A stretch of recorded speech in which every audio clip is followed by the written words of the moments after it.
একদা ইয়েমেনের সানা শহরে হাতিম নামে এক সওদাগর বাস করত।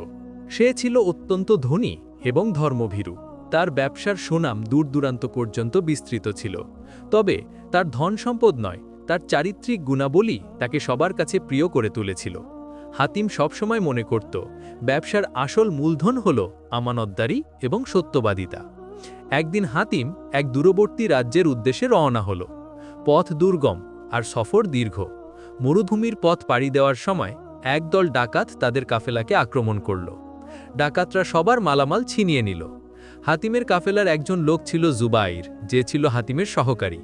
জুবাইর তাড়াতাড়ি করে নিজের কাছে থাকা সোনার মুদ্রাগুলো তার জীর্ণ কাপড়ের ভেতরে লুকিয়ে ফেলল, যাতে ডাকাতরা তা না পায়।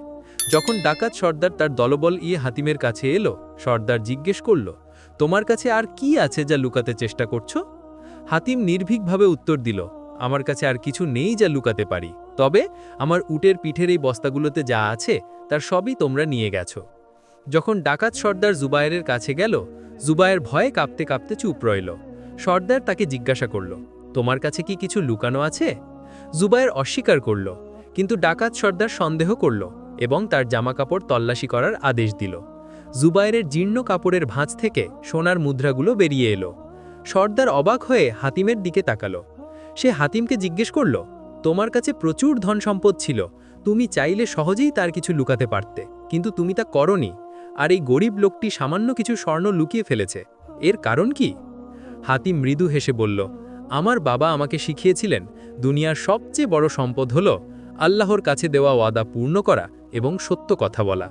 আমি আমার রবের সাথে ওয়াদা করেছি যে আমি কখনো মিথ্যা বলবো না আর আমানত রক্ষা করব।